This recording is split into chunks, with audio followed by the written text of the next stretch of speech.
How una dey my people? Welcome back to Eke React. I'm back with another trending topic in Nigeria. So for this trending video, Dele Farotimi don come out, come talk about how some group of people that claim they are representing Arewa for Facebook come in inbox, come warn am because say him use the word Alhaji. So according to them talk say Dele Farotimi dey look them less for using such words, say him no dey respect them by using such words. So my question is, who are those guys that normally, go after people each time they voice their opinion on social media? Is it that they doesn't have any job or what? Because I don't understand how a grown-up man or even a woman will be going after someone because say him voice him opinion or her opinion for social media. That one tire me. What did you think? What do you guys think about this on the comment section? So without wasting much of your time, Dele Farotimi don't give details of what he mean by using the word Alhaji. So you guys are familiar that Dele Farotimi is a man of wisdom. So I go like make you not chill, chill with your popcorn or maybe your Gary and granite to listen to this word of wisdom coming out from Dele Farotimi.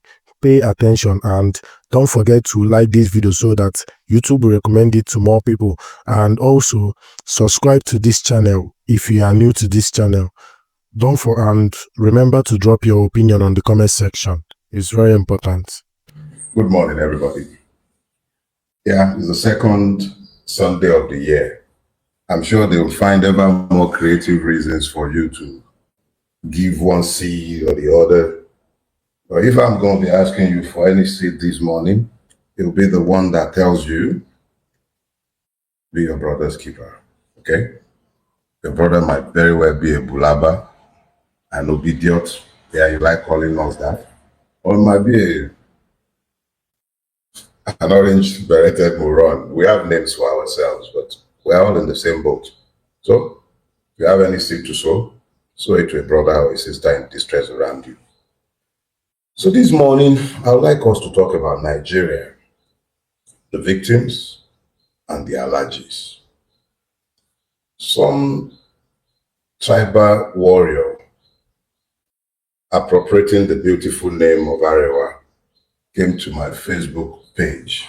I believe that must have been yesterday, and attacked me for using the word Alhaji, believing that I had somehow appropriated some ethnic totem, because he presumed to be speaking on behalf of Arewa. Of course, you know me enough to know that I shut him up and told him what to do with himself. But because of the prolonged weaponization of ignorance, and because of my own predilection for always defining the terms that I use, I had already set myself the task of defining for you exactly what it is that I meant by Alhaji. And then this morning, I further urged you to take a listen to Brother Fela's piece titled Movement Against Second Slavery, because I doubt that anyone has done a better job of defining exactly what the Alhaji means within the context of the Nigerian reality. But since not every one of you were exposed to the civic education that was Fela and Fela's life, I took it upon myself to post for you a piece. That wasn't the entire piece, titled Movement Against Second Slavery. A lot of people in my generation actually grew up thinking that the title of that song was Alhaji Alhaji, because that was how we used to call it back then.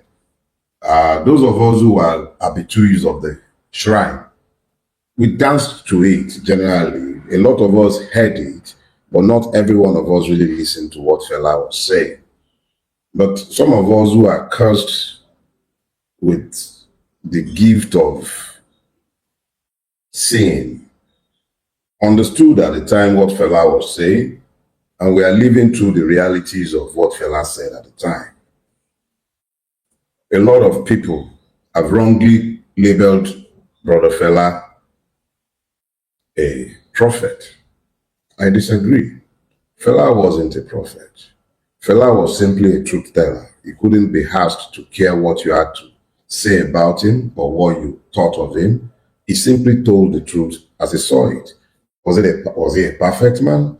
Definitely not. He was a man just like me and just like you, but he told the truth of what he saw. And his was a spirit completely redeemed from fear. So Fela spoke truth into the womb of time. And because our country has refused to change, what has happened is that Fela's timeless truth have echoed back in the womb of time as though they were prophetic, but they were not. They were simply the truth. If you would dare to speak the truth to yourself about the things you see, but from which you power, you'd be clapped for down history as a wise man or even as a prophet. That is the nature of truth. So let me break it down for you. I said Nigeria, the victims, and the Alhajis. So you have essentially three words deserving of definitions here. The first is Nigeria, the second are the victims, and the third are the Alhajis. And yes, that Alhaji, as used, is gender neutral. You also have the Alhajas, is an equal opportunity enterprise. And that is what Nigeria is. So when you ask yourself, what is Nigeria? First thing you need to understand very quickly, and I will recommend the books by my mom, Dele. He has a lot to say about the history of colonization, and you would, I'm not sure your understanding of contemporary Nigerian history would be complete if you did not look back into its past. And Dele Ogun actually makes it that much easier. So I recommend his books to you. So here is the thing about Nigeria. You must understand that it started out essentially as a British enterprise. 140 years ago, the Berlin Conference was held, and Africa was carved up into spheres of influence and areas of economic interest. Where we are today, labeled Nigeria, was essentially a collection of kingdoms. These kingdoms and empires were already experiencing the rupture brought about by the Western need for slaves, the Arabic need for slaves that had preceded the Western need, the Arabic. So it's a long history, and I will not presume to teach us that in the little time that I will spend with you today. But you must understand that the first point of contact between us and the Western civilization, and before the Western civilization, the Arabs, or perhaps I should even go a little further back and say with the Greeks, the point of contact in each era or in each generation.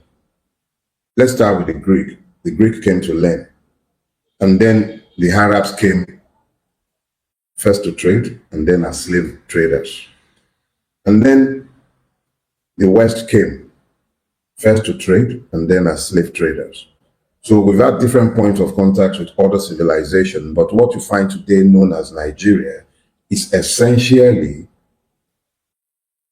a conglomeration of British interests that disregard the interest of those who had lived there long before the British came into this space. If you know the story of the Royal Niger Company, you will know how Goldie Tubman, I believe his name was eventually bought out. His royal charter for the Niger was purchased by the British government. And pronto, you had a Lugard coupling together a whole heap of countries or nations, if I may say so, not as known by the British or by any Western ideals or ideas, but they coupled one together anyway without bothering to ask my ancestors and yours. Even kings, obas, whose capacities were limited, were made to sign away sovereignty for a whole suite of people for whom they never had such powers. Ndị Igbo wouldn't even have kings, had kings and warrant chiefs produced for them. So you see a proliferation of different kings of Eze this, Eze that, up and down Igbo land. But what you find today, called Nigeria, the point I'm making to you is, it has its root in British interest. Those interests were never altruistic. It was always about extracting the value of Nigeria for the use of the British.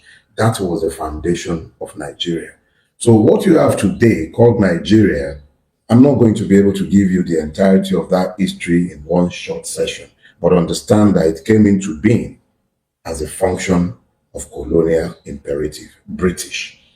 Now, by the time this was cobbled together, now there is a painful thing about we, our race, and we must be able to tell ourselves this truth. We lack the capacity for strategic thinking because our systems are not structured to allow it. Nigeria does not have the capacity as a country, looking at itself and its interest, and then as a state to sit down and project what is in its own national interest, talk less of what is in our own racial interest. If we had ever sat down at any point in time, we might have examined the basis for the Nigerian state. But just as we were not asked, we are also not citizens. And that is why I refer to us as the victims. Who are victims? Victims are persons who are subject to the whims and caprices of other persons. Yeah, you heard me right. You know, Lord Acton said, he said, power corrupts. Absolute, forget that nonsense. He should have stopped at power corrupts. There is no need to have debate about absolute power corrupting absolutely. It is in the nature of power to corrupt. Ab initio. That is the purpose of power. Power corrupts. Lord Acton could have stopped right there and he would have made a very profound statement. But I guess for the benefit of those who would always require explanation, he had to go on that journey to explain over and over. The point is this: the law does not grant any power that it also does not prescribe its limit. When the law grants a power, it prescribes the limit for the use of that power. But when you have a system that is not yoked to limits in the use of power, you can also not have anything in that space called citizens. That is why, for instance, without asking for the legal status of a white man in Nigeria, the Nigerian policeman would offer him more courtesy than he would offer the person who is clearly Nigerian. He does not have any constraint or restraint of law or reason when he is dealing with the Nigerian who is not obviously a member of the ruling class of the country. So, in dealing with the Nigerian is systematically victimized. The system does not work for the Nigerian. The system seeks to extract the maximum value out of the Nigerian for the benefit of the Alhajis. So who are the Alhajis? For the benefit of my friends who have misunderstood the usage of the word Alhaji within the context of my usage, let me explain it to you. If you didn't listen to Brother Fela earlier on, let me break it down for you. The word Alhaji comes from the Arabic root, El-Hajj. El-Hajj means stranger, the visitor to the Holy Land, who is a stranger in the Holy Land. El-Hajj. Fela explained it lucidly in his song, how the word Alhaji became a title in the country named Nigeria. And please, I'm using the word Alhaji merely as a metaphor for the strangers who govern Nigeria. Their Christian counterparts, subsidized to visit Lebanon and Jordan when they cannot get into Jerusalem and Israel. They also affix JP behind their names. So what you find very quickly is that Alhaji is merely a metaphor for the strangers who rule Nigeria. They are the ones Fela said are selling the continent without any conscience, selling the continent without conscience. They are selling the continent without any conscience. Let me help you identify the Alhajis. The Alhajis might have houses in Nigeria, but they don't live in Nigeria. Mm. Nigeria is not good enough for them. Yep, they live in England. They live in the countryside of England. They live in America, right there on the Potomac. They might even live in Dubai. Yes, permanently. They live in Dubai. Occasionally, they come to their farm in Nigeria to extract maximum value, to take back to the homes of their real masters, those who tolerate what they wouldn't tolerate in their own country, in our own country. They accept the wealth of Nigeria when it is brought to their country, proceeds of theft from Nigeria. They even encourage it, they applaud it. But look at the Nigerian, the victims. What are his realities? Let me break it down for you. I've described for you the feudal state. Yeah. The Alhajis are Igbos, they're Yorubas, they're Fulanis, they are Ijos. They are from each and every one of the ethnicities of Nigeria. Oh yeah, they're Muslims. And yes, they are traditional worshippers. Oh, the Christians too. Some of them are right behind the pulpit, but they are Alhajis. They are not touched by the pains of your afflictions. And you are the ones who have continued to delude yourselves into thinking that you are different and you appropriate these persons who see themselves only as one. Yeah, I said it. You're a feudal state. Well, let me break it down for you. Remember, oh, God bless my brother Fela. Continue to rest with Olodumare. Let me break it down for you. Once upon a time, feudalism was a Fulani construct, and it worked in a very simple manner. A class exists that rules the society. When I say Fulani construct, I mean within Nigeria. A class exists which rules the society. That class must of necessity be above the law. And that class must also of necessity be the one that gives the law and also interprets the law. There are layers within this class. Heredity is one of the hallmark of this class. So if the father was a judge, yeah, you get it. Children are likely to be judges.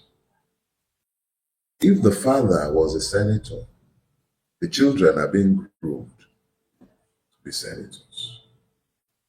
If the father was a governor, the children are being groomed to become governors. If they were policemen, the children, we find them in the police force. If they were in custom, the children are being groomed to become policemen. So it becomes a class thing. Now, within that class, they have no room for ethnicity. It might have been the primary point of entry, but once you are a member of that class, nobody gives two monkeys, really, out of my French. Whether you are Igbo, you are Hausa, you are Fulani, you are Yoruba, they don't care. What matters is that you are a member of that class.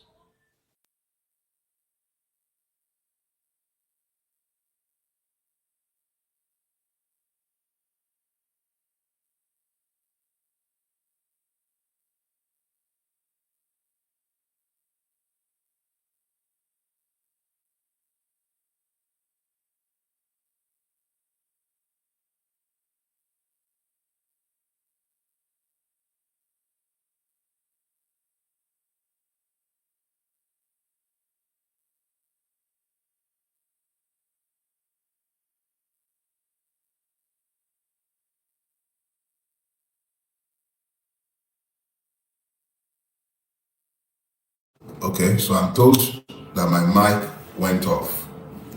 Can you hear me now?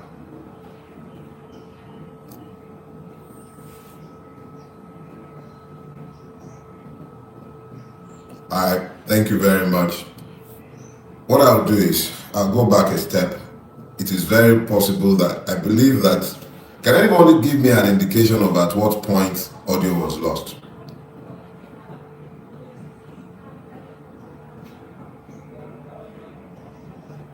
Okay, thank you. I got it. So what matters really is that you are a member of that class. It does not matter whether you are Igbo, whether you are Yoruba. Tribes do not matter to them. Ethnicity counts for nothing to them. Your religion counts for nothing. That's why their pastors would marry the imam's daughter. The imam's daughter would marry the pastor's son. At the point of relationship amongst themselves, none of the things that divides you divides them.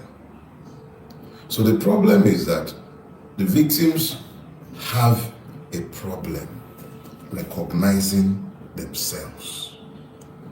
The victims are busy fighting themselves when their real enemies are the ones that are the Alhajis. Let me see if we can help the victims to find themselves. Let's go back a few years. When Saint Mamadou of Daura was in the saddle, you would look to his cabinet and you'd find that practically every position of power was either in the hand of the Fulani or in the hand of some person who must, of necessity, be not only Muslim, but preferably of northern extraction. Competence was not the point. Prebendal stupidity, myopic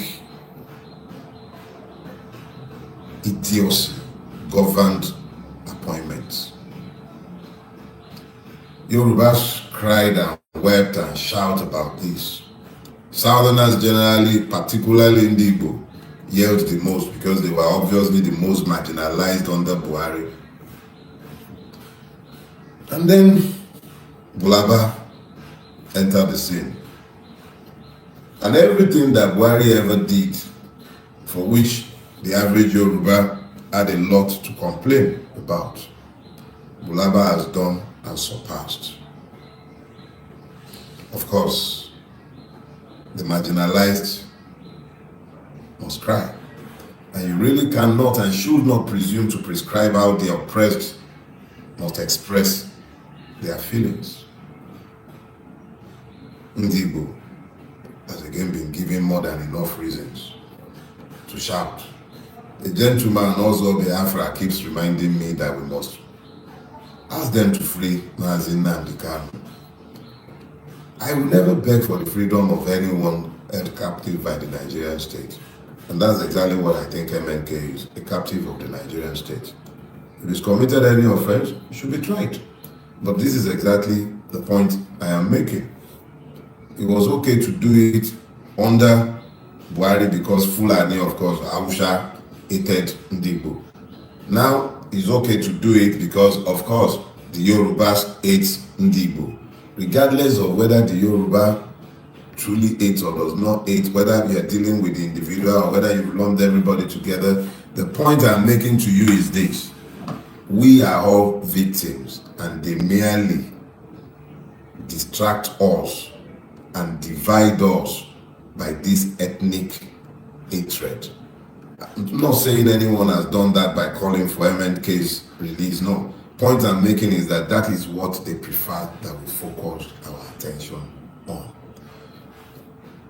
The moment you have a country where you do not have an identikit for citizenship, from that moment, what you find is that you really cannot have citizenship in that space. Aminu cannot be treated different from Dele. Dele cannot be treated different from Kachiku. Kachiku cannot be treated any different from Pategi.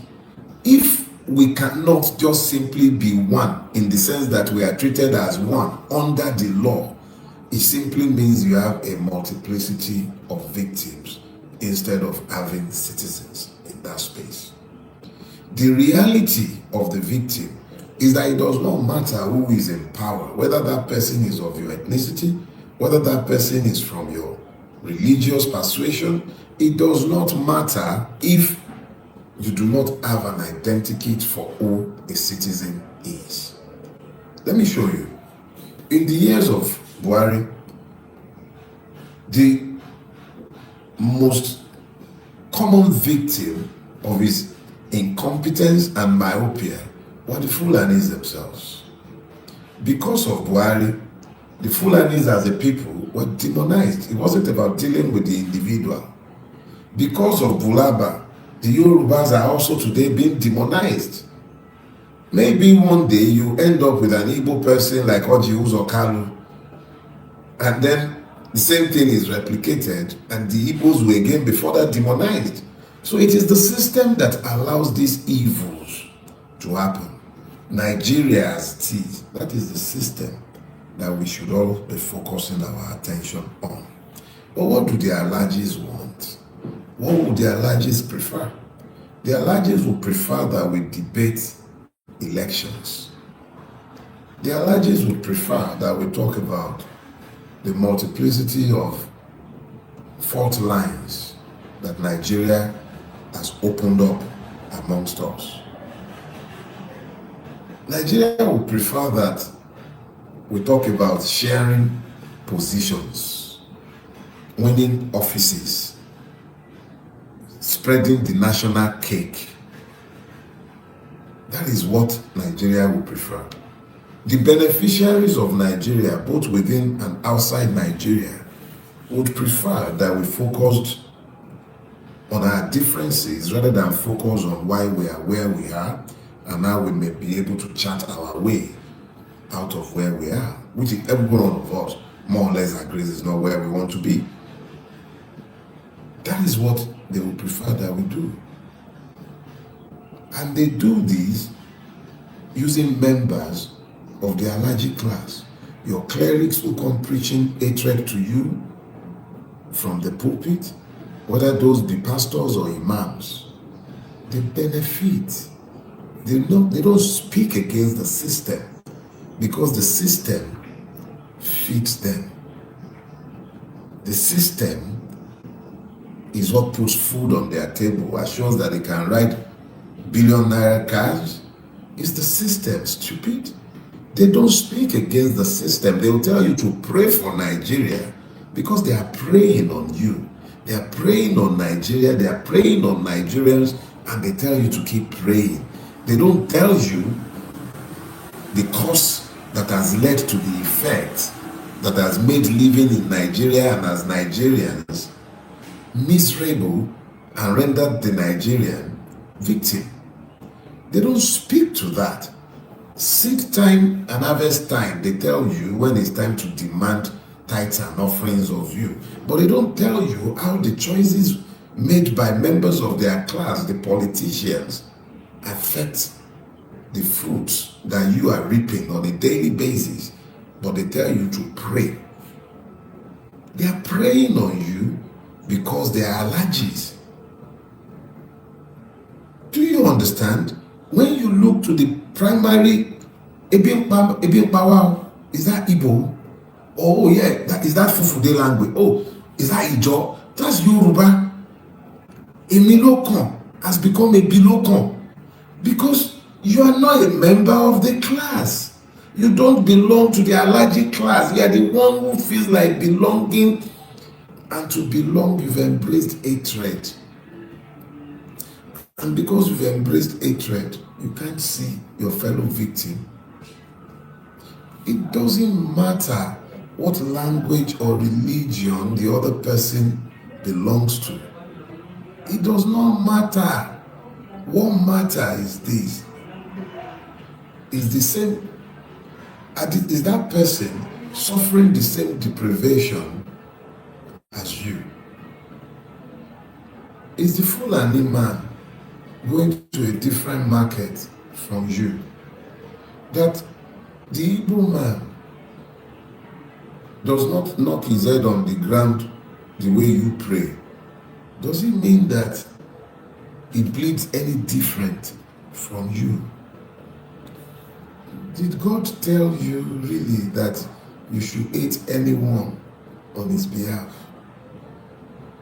How can you fail to see the commonalities of the afflictions suffered by every victim, regardless of ethnicity or religion?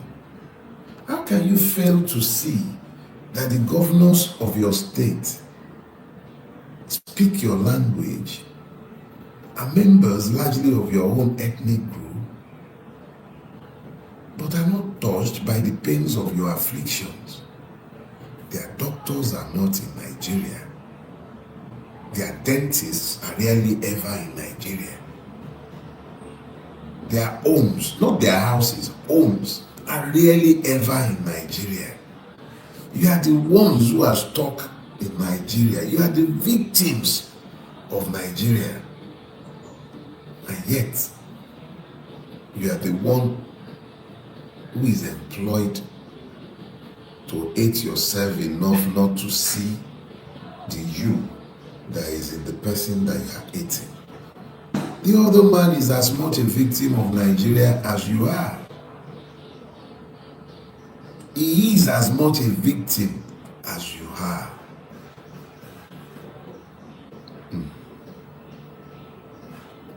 Òkú ń sunkún òkú, Akaṣọ lórí wọ́n sunkún ara wọn. The dead weep for the dead, and yet they fail to recognize the commonalities. What I'll say to you is very simple.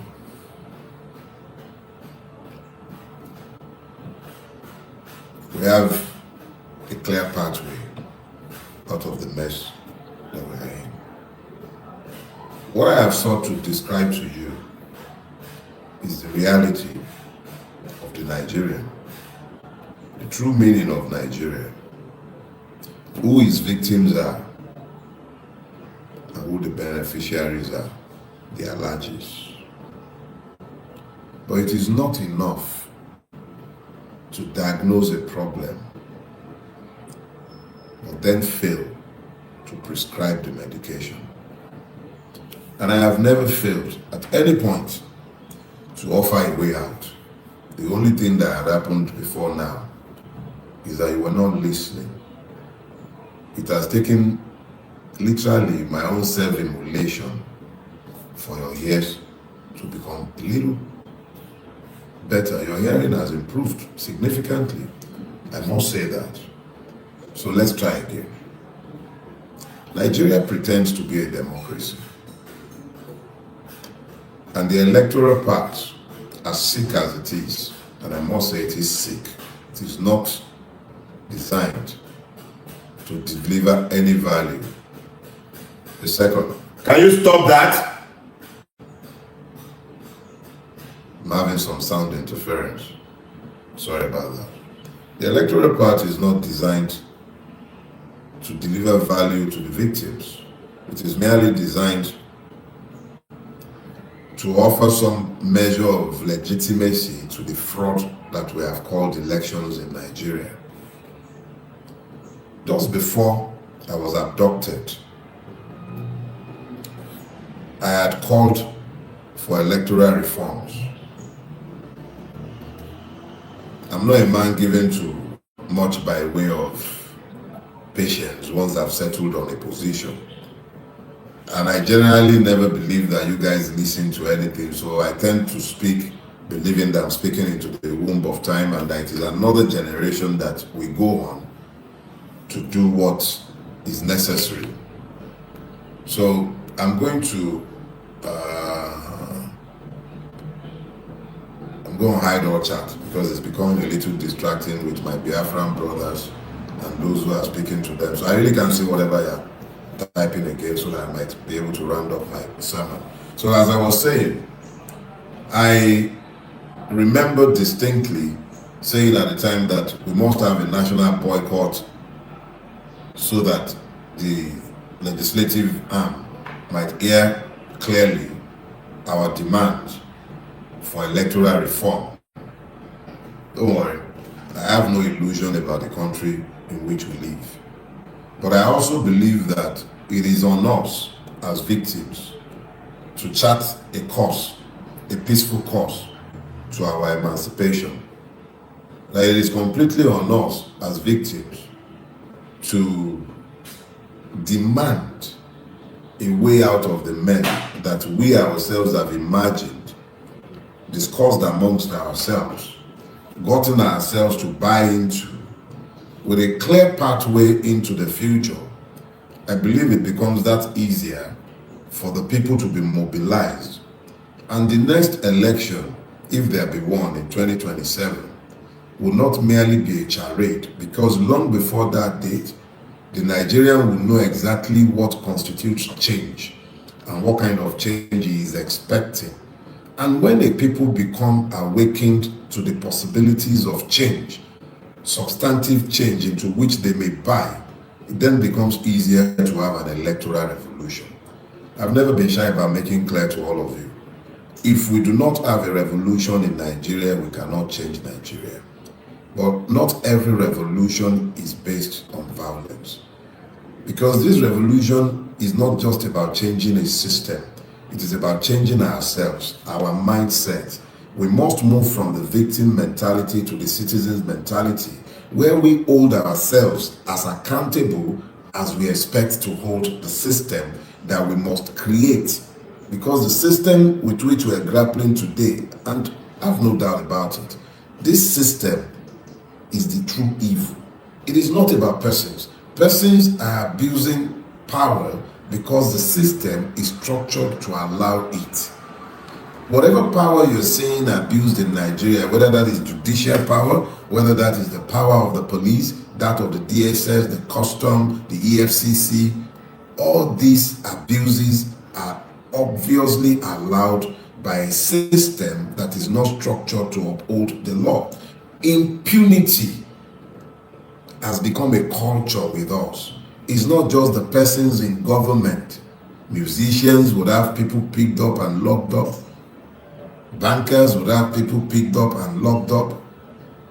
University proprietors, all kind of people up and down the length and breadth of Nigeria, traditional rulers, a rich man with no office, legislators happy slapping a person simply because he dared to ask questions. Impunity is the order of the day in our country because we are not subject to law. And it is not only the rulers, even the ruined are copying the ruiners. So if Nigeria must truly experience a revolution, it is not just about the system.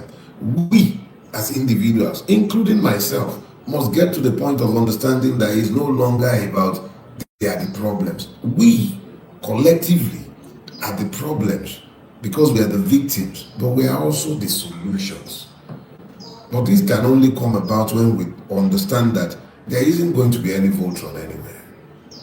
I came out of prison as fast as I did because you all found your voices. You acted as one to a very large extent. I wouldn't kid myself and say that the bat idiots cared whatever happened to me. I've seen a lot saying he got what he deserved. But the point is, believe it or not, when you validate the oppression of one on account of your hatred of dislike of that one, you validate the use of the same impunity and oppression against yourself when it comes round to your turn. The problem with Nigeria is the absence of citizenship. Yes, but that has also evolved a culture of impunity in the Nigerian where he does not expect to be held to account. We must all understand that that revolution can only come about when we ourselves are ready and willing to be different. Nigeria, a criminal enterprise. The victims, those who should be citizens. But there are two classes of victims. the one who is aware of his victimhood and can articulate the situation, and the victim who is unaware of the fact that he is a victim. I am not a victim that is unaware. For years, I've labeled myself a victim of Nigeria. But the difference is that I'm a victim who is aware of my victimhood. The Alhajis, your senators, your governors, the presidents, past and present, the generals, the many who have profited from the putrefaction of Nigeria, your pastors, your imams, the Alhajis, the captains of industries that produces nothing but extract maximum value from the country. Those are the Alhajis. You would be wise to recognize your victimhood. It should help to speed up the end of it. We will begin by demanding substantive electoral reforms predicated principally on two changes or additions to the Electoral Act. 1. It should not be left to INEC again. There must be automatic transmission of results from the polling unit level. So the IREF must be live for there to be any election. We must see results real time or there have been no election. It cannot be left to an INEC regulation that INEC would willfully flout and an inept would allow it to get away with it. Whether you blame that on the lawyers, whether you blame it on the judges, the important thing is that justice was not done. The second thing is that there must be room for independent candidacy. Nigerian political parties are not found on ideology or principles. The process of registration of parties are almost impossible to surmount. The people knows who and who their people are. The Electoral Act must allow for independent candidacy. Those are the two reforms I'll be pushing. I'll be speaking with you, a lot of you going forward. And definitely, before the end of January, I would have consulted a lot wider than I did the first time. And I'll be coming back to you with a clear timeline, or shall I say, timetable and action plan. That may very well include a national movement for boycott, because going on the street would only cause damage to the victims. Might just be a day in the month, might just be a day in the week, but that's just my own idea, and a lot more consultation would have to be done. When we have earned the right to vote and have our votes counted for those we care to vote for, not because they managed to buy the ticket of some political party, but because we know them and we know they are capable of delivering on their promises. When we have done that, then we can be talking about an election in 2027. But whilst yet we pretend to be democracy, that is my own peaceful path to a revolution. And that is the path we must take. If Nigeria must stop being a business and a criminal enterprise for the Alhajis and their ogas, if the victims must become citizens, we must have an action plan and stop with all the squabbles. Thank you very much. It's been a pleasure speaking with you this morning. As you know, I've always enjoyed the sound of my own voice. I got my live chat back on now so that you guys will at least allow me, you know what they say, it's time to bid you bye-bye for the week. I will see you again next Sunday when we shall again be speaking about our country, Nigeria. But I assure you, I will also be putting things together to come back to you with some plans. God bless you all. Be good. And yes, Nigeria, you're not afraid Nnamdi Kanu. Now, what do you do with rich like this? Yes, if he has breached any laws, take him to court. But you haven't done that. You've given him bail. You still refuse to let go of him. So please, let's stop with all these slamming people in prison without cause. Right? That's where I'm stopping today. Enjoy the rest of your week. And yes, if mosquito bites you this year, bite them back.